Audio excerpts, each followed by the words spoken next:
E aí, gente, tudo bem? Como é que vocês estão? Vamos embora com o podcast de hoje. Vamos falar de fazer o nosso resumo, fazer o resumo das Paralimpíadas, da atuação da seleção brasileira diante do Equador. Vamos falar também sobre Memphis Depay no Corinthians. Aconteceu. Aconteceu. Para, vamos recuperar aqui. Pô, gente, a gente brinca, óbvio, a gente critica, mas a gente também brinca, né? Pô, se não brincar também não é futebol, né? Como diria Roberto de Andrade, não se pode menosprezar o Corinthians, né? Inclusive eu devia ter pego essa fala do Roberto de Andrade, mas enfim. Ah, pô, como é que vai pagar? Isso aí, ó, não me interessa. O dinheiro não é meu. Só sei que a gente vai falar sobre isso, tá? E claro que a gente, obviamente, tem que fazer uma leitura racional do que está acontecendo, mas, enfim, bom, temos uma série de notícias esportivas, então vamos começar pelas Olimpíadas, pelas Paralimpíadas, Olimpíadas e Paralimpíadas, né? Eu, eu acompanhei muito de perto o canal Olímpico Internacional no YouTube estava transmitindo praticamente todas as modalidades, né? Era difícil, tinha dia que tinha muitas modalidades e nem o mosaico conseguia cobrir tudo, mas a gente no máximo que deu, a gente foi acompanhando e pô, falei aqui, é redundante, é chovendo molhado, falar o quanto eu admiro esse momento do esporte, quando a gente fala de Olimpíadas, quando a gente fala de Paralimpíadas, e o quanto eu tenho orgulho do Brasil, cara. O quanto eu tenho orgulho do Brasil. A gente, ao longo desse mês aí, esse mês olímpico, a gente foi simplesmente falando várias e várias e várias vezes, repetidas vezes, sobre o feito, o feito que o Brasil conseguiu. O Brasil como conjunto ali, né? Conjunto de atletas, delegação, o que esses atletas conseguiram alcançar. Porque, cara, eu fico boquiaberto. Eu fico boquiaberto porque eu pego pela minha própria realidade, do meu próprio dia a dia, do meu próprio corre. Eu fazia academia, parei de fazer academia, por exemplo, né? Fazia no final da tarde e eu ficava, cara, sempre que eu ia pra academia, e aí na academia que eu ia, tinha um telão assim, tinha um telão. E no telão ficava mostrando uma série de pessoas fazendo exercício na academia. Fazendo exercício na academia. E uma dessas pessoas era o tal do Dwayne Johnson, o The Rock, né? Ator de filmes, já foi lutador, né? E eu ficava olhando, pô, cara, assim, o cara tem o corre dele, faz os filmes dele, não sei se faz seriado, deve fazer seriado também, viaja o mundo inteiro, tem uma série de eventos para fazer, né? Porque ele é uma personalidade, ele tem que participar de diversas ações de marketing, ele tem que. Aí você pode falar, pô, mas é uma vida de glamour, o cara só viaja. Tudo bem, então vamos imaginar que a vida dele é um morango, né? É uma coisa linda. Pô, ele só viaja, né? É tranquilo. Se ele só viaja, como é que esse cara arranja tempo para malhar e para manter aquele shape? Você tá entendendo onde é que eu quero chegar? E nós estamos falando de um cidadão, né, que é um ator, né, que é um ator de filmes. Você imagina, que não é menosprezando o Dwayne Johnson, mas você imagina o que é um atleta de alto rendimento.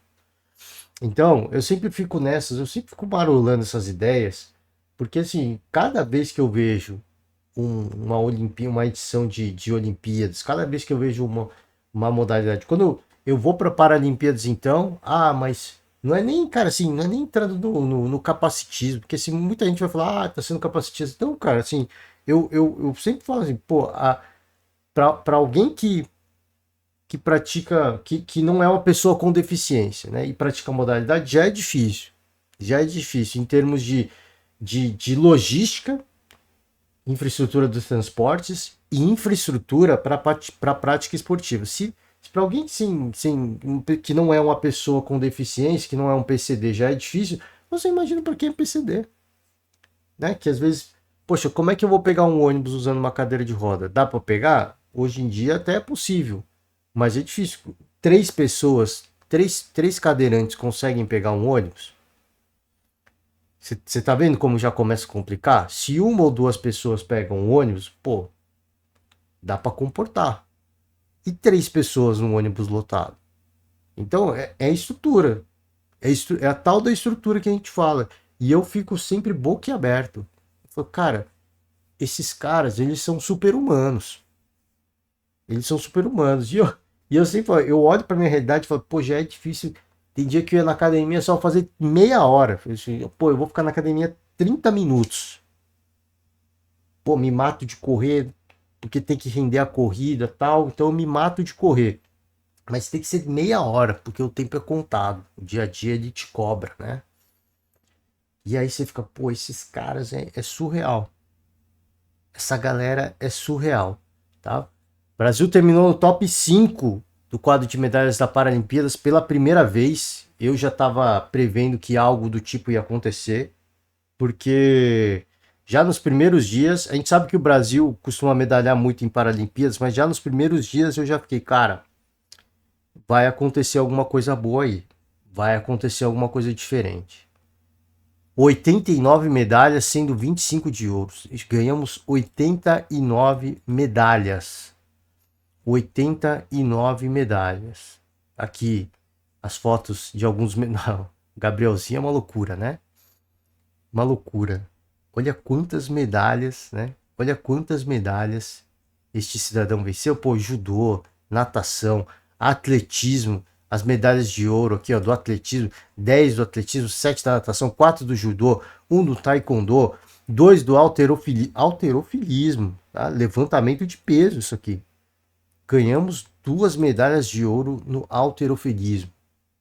Canoagem, aqui as nossas medalhas de prata, ó, as modalidades, ó, seguindo o mesmo carro, atletismo, natação, canoagem, judô, triatlo, tiro esportivo e o bronze também, seguindo o mesmo roteiro, atletismo, natação, tivemos o goalball aqui, infelizmente o nosso futebol de 7 não deu, pela primeira o Brasil conheceu a primeira derrota do futebol de 7 na história. Na história. A primeira derrota. Você tem noção do que é isso? Desde que começou o futebol de 7 nas Paralimpíadas, o Brasil não havia perdido. Ninguém conheceu o gostinho do ouro além do Brasil. Foram o quê? 5 edições? Alguma coisa do tipo, né? Peço perdão pela ignorância, por não ter o número exato. Vamos seguir, tá? Vamos seguir aqui com o nosso giro olímpico. Algumas modalidades se destacaram, ganharam destaque, e algumas, não vou nem dizer que caiu, porque o Brasil perdeu nas penalidades. O Brasil caiu nas penalidades. É coisa que acontece. Eu acho que é natural, é um processo natural que acontece. Às vezes você tem até o melhor time, mas não está num bom dia, a bola não entra, bate na trave, o goleiro faz milagre. Acontece, cara. Acontece. Bom, bora. E não é motivo nenhum de preocupação. Nossa, será que continuamos sendo uma potência? Isso ficou muito claro, né? Isso ficou muito claro. Mas aqui apenas para destacar, vou deixar a notícia, vou deixar o artigo na descrição do vídeo, mas só para você ver, né? As modalidades que se destacaram, que, vamos dizer assim, que apareceram um pouco mais, todas apareceram demais, né? Aqui é o halterofilismo. 148 quilos. Eu acho que eu teria dificuldade para levantar 70 quilos. Você imagina o dobro. Você imagina o dobro. É incrível, né? É incrível. Inclusive eu vi a medalha da Mariana. Eu vi a Mariana medalhando. Vamos lá? Paris, cerimônia de encerramento. Uma festa maravilhosa. Tá? Aqui apenas as fotos não traduzem exatamente o que foi, né? Então, procurem os vídeos estão aí, não vou rodar, né? Obviamente por uma questão de direitos de imagem, mas as cerimônias são sempre muito bonitas e a cerimônia de encerramento, ela sempre deixa um vazio no coração, confesso a vocês. Sempre fica um vácuo. Eu sempre fico órfão das Olimpíadas, mas vai passar. Em um mês a gente se readapta, se readequa, né, aos esportes que a gente comumente acompanha, e aí vai passando, né, esse sentimento de vazio que eu pelo menos sempre sinto após acabar uma edição de Olimpíadas ou de Paralimpíadas. Bom, é isso, gente. É isso. Deixa eu. Temos. Ah, o quadro de medalhas aqui, só para finalizar, né? Trazer o quadro mesmo. Tá aqui, ó. A China terminou em primeiro. Era, era impossível de alcançar a China. 220 medalhas no total. Quase quase o dobro de medalhas da Grã-Bretanha, por exemplo. Se somar dá 95, né? Não, dá 95, caramba. Dá 95, caramba. Dá 85, né? 7, 8. Se somar Grã-Bretanha e Estados Unidos, não dá a quantidade de ouros alcançada pela delegação chinesa. Então você vê que o esporte é coisa séria, né? O esporte é coisa séria. Holanda tá aqui, ó. Então, mais uma vez, eu sempre falei, eu vou repetir. Vamos olhar para o top 10. Eu não vou nem olhar para top 20. A gente podia olhar para top 20, mas eu vou olhar apenas para top 10. Olha o ambiente em que o Brasil orbita. Né? O Brasil, olha a galáxia que o Brasil pertence nas Paralimpíadas. Eu vou deixar a China de lado, não é preconceito, sempre falou isso, é porque a China é um país que tem, assim como o Brasil, tem as suas regiões muito ricas, mas tem as suas regiões muito pobres, né? Tem seus problemas de infraestrutura, como o Brasil tem também. É melhor que o Brasil? É melhor que o Brasil, mas tem os seus problemas, né? Tem a questão do, do, de como funciona a economia, de como funciona a política na China. Então, eu não vou tirar a China, porque a China é uma particularidade, né? Mas se a gente olhar aqui, Grã-Bretanha, que é mais de um país, hein? Grã-Bretanha não é Inglaterra. Grã-Bretanha é uma série de países, tá? É uma série de países. E eles estão aqui, cara. E nós estamos nesse nicho. Grã-Bretanha, Estados Unidos, Holanda, Itália, Ucrânia eu vou deixar de lado também, porque a Ucrânia vive uma situação de guerra. Ah, mas alguns atletas não estão lá. Mas não interessa. Tem um impacto, eu acho que sempre tem um impacto psicológico de você vestir a camisa ucraniana, de você dar uma alegria para o teu povo. Acredito eu que muitos atletas e para-atletas, eles treinam na Ucrânia, tá? Eu não tenho essa informação, mas eu acredito que sim. Então a Ucrânia é uma coisa à parte também, deixo de lado. Mas vamos pegar aqui Itália, França, Austrália e Japão. 11 aqui, ó, Alemanha, né? Tá vendo? Tá vendo a constelação aqui, ó? Canadá. Tá vendo a Via Láctea que o Brasil orbita quando a gente olha para as Paralimpíadas? É surreal. Ah, por que você está falando isso? Primeiro, estrutura. Eu não vou entrar nem na parte financeira. Eu não preciso nem entrar na parte financeira porque a gente conhece a realidade do Brasil. Mas estrutura. Estrutura acima de tudo. Né? Estrutura acima de tudo. Não só nos transportes, mas nas modalidades que você vai praticar.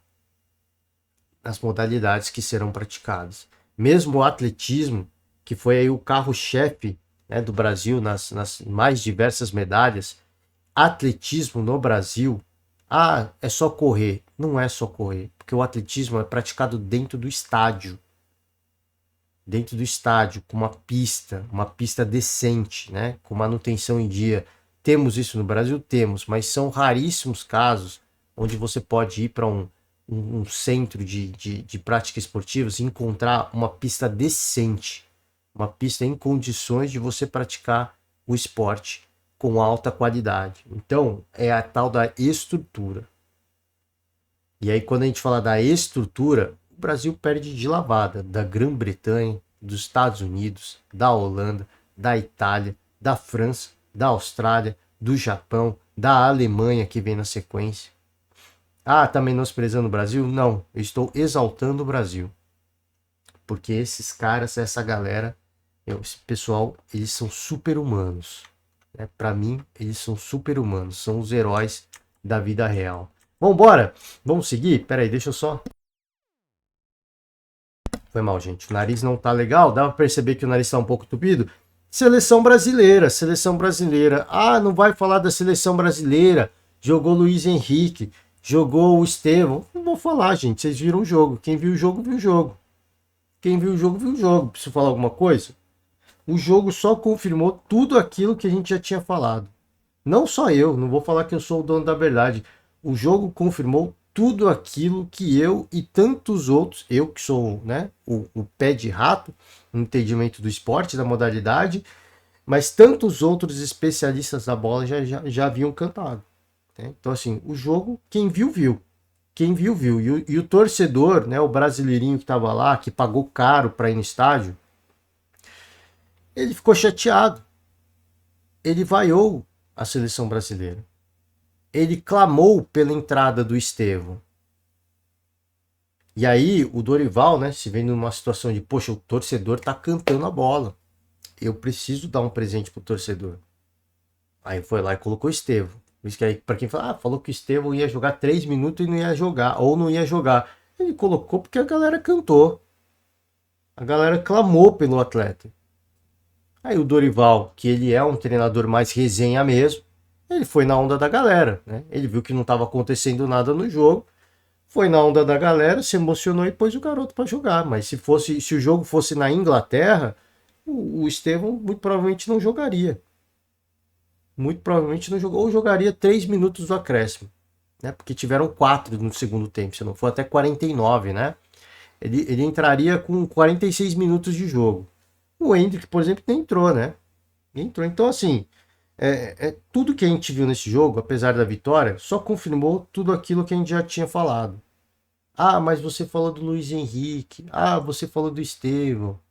Não foram protagonistas. Não foram como ninguém foi. A cobrança por ser protagonista não é para Luiz Henrique, não é para Estevão. A cobrança para ser protagonista é para os caras que já estão na seleção desde o ciclo do Tite. Alguns desde o primeiro ciclo do Tite. Desde o primeiro ciclo de Copa do Mundo do Tite. Né? Os que estão entrando agora, para mim, são atletas que ou herdarão um legado ou que irão compor o elenco. Ou que eventualmente podem ser protagonistas. Tendo mais rodagem, tendo mais ambientação, tendo mais entrosamento.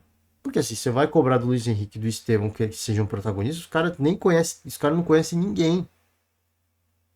Os caras não conhecem ninguém. Ah, mas eles podem não ser. Podem não ser. A gente sempre fala aqui, tem jogadores que chegam na seleção, entram no jogo, e os caras nasceram para isso. A gente não tem isso na seleção ainda. A gente ainda não tem. Mas por isso que eu sempre falo, a tal da renovação é isso. A tal da renovação é isso. Vamos chamar, às vezes acontece. Às vezes acontece. O cara toma conta do meio campo, o leão do meio, xerifão, vai para lá, corre, sobe, volta para receber a bola, sobe para distribuir essa bola, tá sempre presente, tá rodando o campo inteiro, aparece tudo quanto é buraco na marcação dos caras. Isso pode acontecer. Tem alguém que faça isso hoje? Não tem. Não tem. Alguém que tá lá, você acha que vai fazer isso? Não, não acho que ninguém vai fazer isso, mas pode, se a gente só vai achar esse cara se a gente testar. Se o Dorival convocar. Ah, mas não tem ninguém. Não tem ninguém, mas você pode achar. Alguém diria que o Kanté jogaria a bola que jogou na Eurocopa estando no futebol árabe? Eu falei, cara, o Kanté tá ali para fazer número quando ele foi convocado. E aí começam os primeiros jogos da França e fala, cara, é uma loucura. É uma loucura. Pogba para mim é o melhor exemplo de todos. Pô, caraca, como é que pode, né? O cara no clube é meia boca, na seleção ele arrebenta. Às vezes acontece. É uma questão de você achar esse cara. Mas para você achar esse cara, você tem que se desprender de algumas coisas. Tem que se desprender de algumas coisas. Mais uma vez, cara, o meio-campo do Brasil, eu não vou citar nomes, senão vai ficar cansativo, vai parecer que é perseguição. O meio-campo do Brasil, nada acontece. É inacreditável, cara. O meio-campo da seleção brasileira é inerte. Ela não assusta ninguém. Ela não machuca ninguém. Ah, tá falando que os jogadores são ruins? Os jogadores do meio-campo do Brasil são fenômeno, mas na seleção brasileira eles não jogam. Eu não sei por quê, ou por instrução do Dorival Júnior, eles tentam fazer o que o Dorival tá pedindo. Eu não sei o que acontece. Ou eles não estão animados, ou eles não estão entrosados. Eu não sei qual que é o problema. Pé de rato eles não são. Perna de pau eles não são. Eles são talentosos. Só que, cara, quando é para jogar um jogo de seleção, seja um jogo fácil, seja um jogo difícil, não acontece nada. E aí eu volto a insistir, cara. Você vai insistir nisso até quando? Isso vem do ciclo do Tite. Não é, Dorival, não é, começou com o Dorival Júnior, começou com o Fernando Diniz, começou com o Ramon, isso começou com o Tite. Poxa, já faz tempo. Quando foi o último jogo do Tite? Foi na Copa, não foi? Foi na Copa. Quando que foi a Copa do Mundo? Foi há 2 anos atrás. Então, assim, já teve tempo, eu acho que já teve tempo de você olhar e falar, cara, nós precisamos de uma renovação real. Jogadores se incomodam, dilema entre resultados e atuações. O ambiente aqui, ó, o artigo do Globo por Diogo Dantas.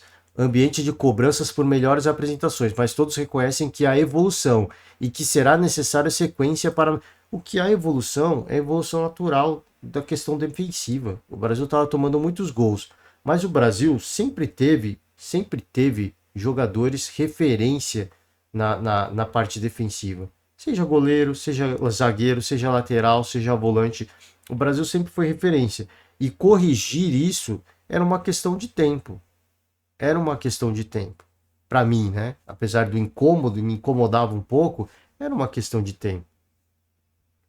Agora, sim, o que vai resolver do meio campo para frente? Né? Nos bastidores, os jogadores estão incomodados com o dilema entre a estatística dos resultados e as atuações, mas veem evolução em relação ao trabalho anterior de Fernando Diniz. O incômodo se dá sobretudo entre os atletas de grandes equipes da Europa, como o Real Madrid, onde normalmente Vinícius Júnior, Rodrigo e Endrick precisam entregar resultados, domínio e atuações.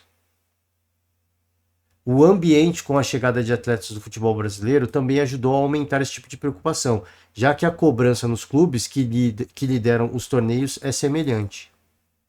O problema é que são justamente pelas como Gerson, aqui acho que tá faltando alguma coisa, né? Convocações Gerson, Luiz Henrique, André, que precisam de sequência. Há clara sensação de que o talento apenas não resolverá sem um trabalho consistente da comissão técnica dos jogadores. Logo, só o tempo permitirá aliar resultados e boas atuações. Gente, tudo bem, é leviano a gente falar e achar que vai chegar alguém e vai mudar tudo. Tudo nessa vida precisa de tempo. Tudo para maturar, um bom vinho precisa de tempo. Um bom uísque precisa de tempo. Um bom queijo precisa de tempo. Tudo na nossa vida ele precisa de tempo para maturar. Tirando a comida que você faz, se você fizer um ovo hoje, se você der tempo, ele vai estragar, né?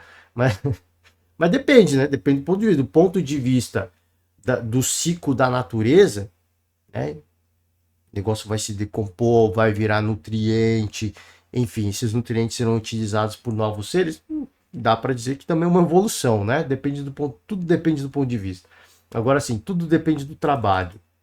Só que o que a gente vê, essa é a minha crítica, o que a gente vê é mais do mesmo. O Dorival continua convocando alguns jogadores, muitos inclusive jogadores que fizeram parte da comissão técnica das convocações do Tite, do trabalho do Tite.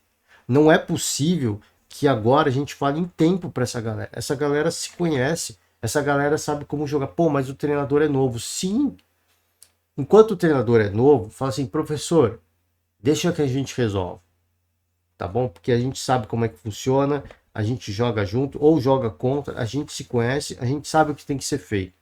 Então, o que você quer que a gente faça? Quer que a gente faça isso? A gente vai fazer, mas na hora que o jogo apertar, a gente vai fazer do nosso jeito. Tá tudo bem? Tá tudo bem. Mas, cara, não é nem isso a gente vê dentro de campo. Nem isso a gente vê dentro de campo. O gol do Rodrigo foi um gol que, cara, do talento dele, da qualidade dele, mas é uma jogada individual do acaso, uma bola que desvia e cobre o goleiro, cara. Você vai falar que foi construído? Não, não foi construído. É o talento do atleta de parar, olhar para o gol, arriscar, chutar, a bola desvia, obviamente, porque, né? Porque o outro lado também vai tentar tirar essa bola, mas ela desvia e vai pro gol, obviamente, porque o cara é talentoso, porque ele arriscou, porque ele acreditou. Agora, assim, tirando isso, não tem mais nada. Não tem mais nada. E aí a gente vai falar de tempo. Pô, eu não tenho mais essa paciência com alguns atletas que eu já citei várias vezes. Não que eles tenham que ser banidos, eu não estou falando isso. Eu sempre vou falar isso, senão vai parecer que eu estou queimando alguns caras. Não, tem alguns caras, não é que tem que ser banido. Tem alguns caras que eu falei, pô, já foram testados desde o Tite, cara. Vocês já estão sendo testados desde lá de trás, cara. Não dá mais. Você vai voltar. Você vai voltar. Se tudo der errado, vocês vão voltar. Porque pelo menos vocês garantem que o Brasil não vai perder. Mas se tudo der certo também, vocês vão voltar também, porque aí o time vai estar fazendo gol. Vocês vão vir compor o elenco. Então, se tudo der errado e tudo der certo, vocês vão voltar. Mas agora vocês não voltam. Não tem como, cara.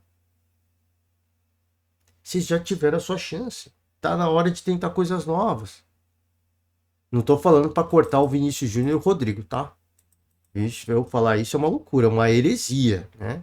Eu falar isso de deixar fora. Nem é isso que eu falo do meio-campo do Brasil.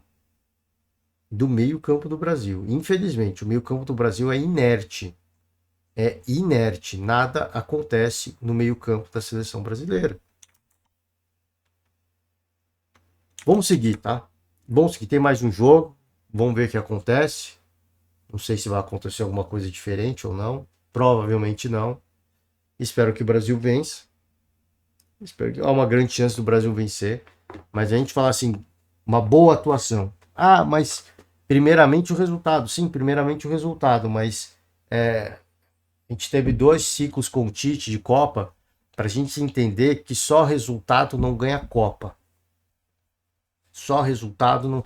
Em virtude das campanhas históricas, recordistas do Tite, eu achei que alguma coisa boa ia acontecer. Não aconteceu. Só isso não basta. Só isso não basta. E a gente não vê no Dorival nenhuma coisa diferente. Nada diferente. Ah, o jogo eu tô apertado, vou tirar um volante, vou pôr um atacante. Você não vê nada nesse sentido. Nada no sentido de, cara, eu vou mudar. Eu vou fazer algo diferente. Porque a gente precisa fazer algo diferente. Mas a gente só vê mais do mesmo. Mais do mesmo. E o mais do mesmo não está se refletindo num resultado melhor. Pô, podia jogar dessa forma e ter feito 10 gols. Aí eu ia ficar quieto. Falei, pô, caramba. Né? Os caras, jogo meio a boca assim, não é vistoso. Mas, pô, faz gol, hein? Faz gol pra caraca. Nem isso a gente tem, cara. Bom, vamos seguir, vai, vamos seguir para não ficar com gastura aqui, porque a gente também tá chegando quase a meia hora. Bom, aconteceu, né? O Memphis Depay no Corinthians. Isso já na sexta-feira, né? Já foi anunciado. O holandês tem previsão de chegada para quarta-feira.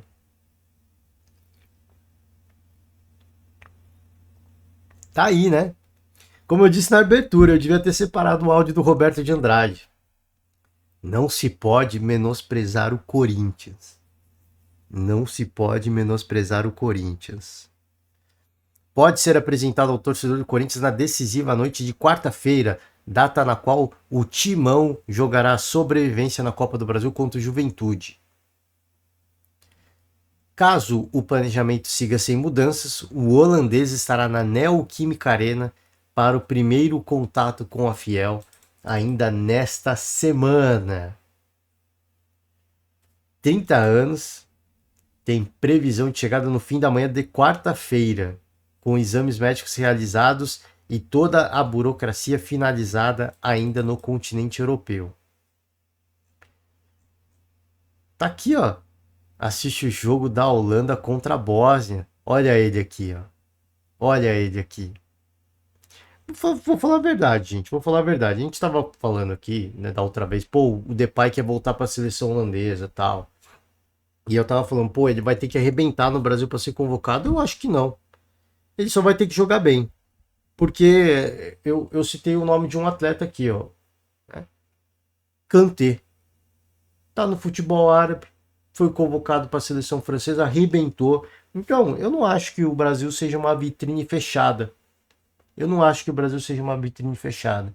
Eu acho que muita gente, né, vai olhar para da Holanda no caso, e alguns outros também, alguns simpatizantes vão olhar para o Brasil e falar: caraca, o Memphis Depay tá lá num time chamado Corinthians.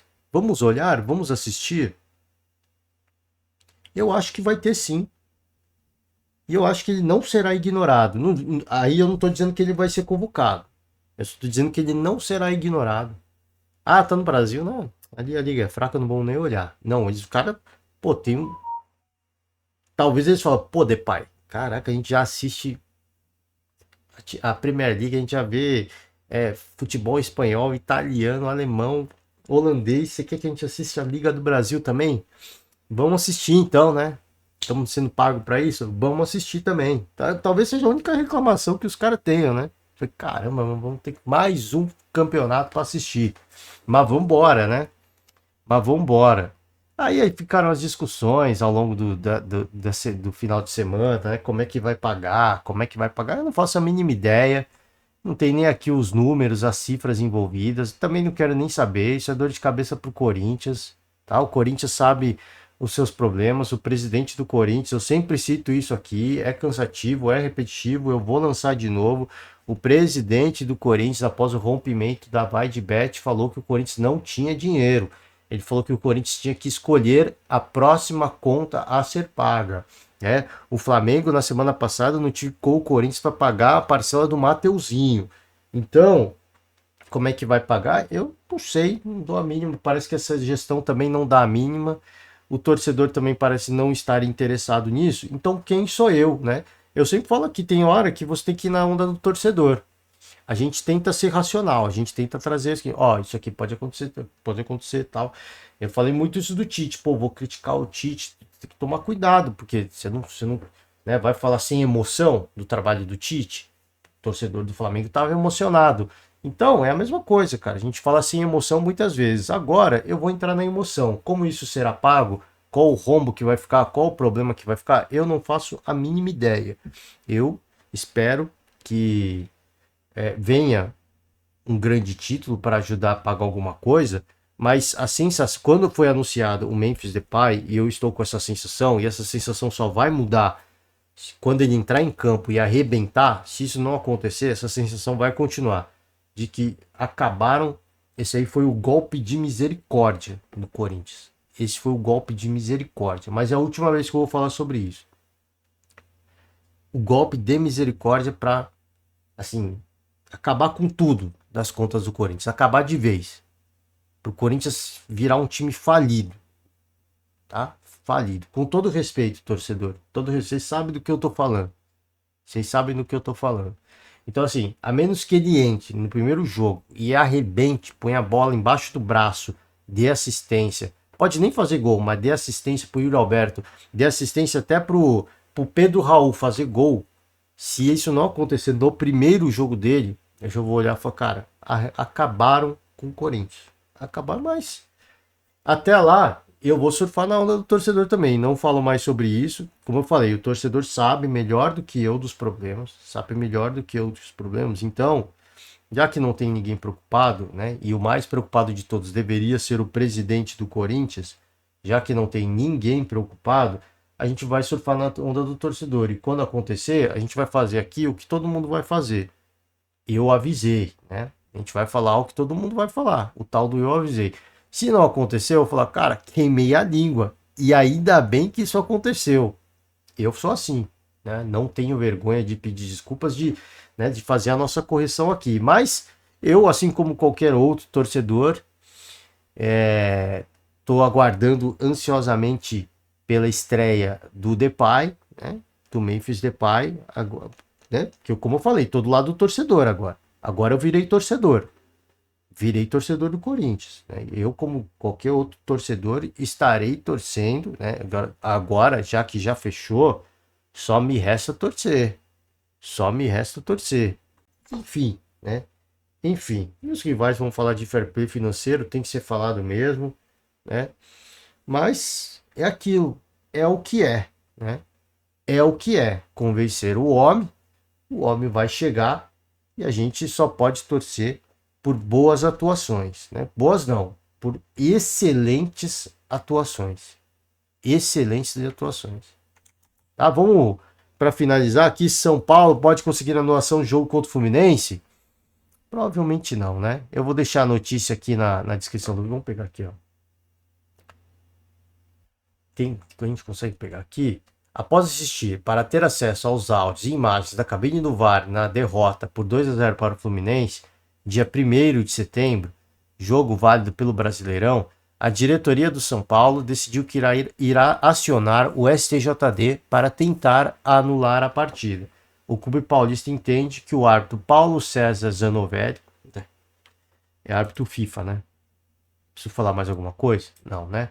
Cometeu um erro de direito no lance do primeiro gol do time carioca. Mas afinal, quais são as verdadeiras chances do caso? São mínimas. São mínimas, né? Deixa eu ver aqui se mostra aqui. O que diz a lei sobre chances de anulação?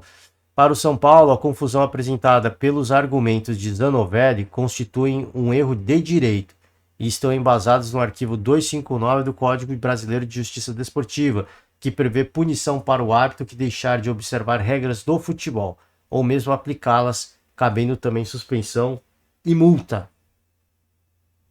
Além disso, o primeiro parágrafo do mesmo artigo 259 diz que partida, prova ou equivalente poderá ser anulada se ocorrer comprovadamente erro de direito relevante o suficiente para alterar seu resultado.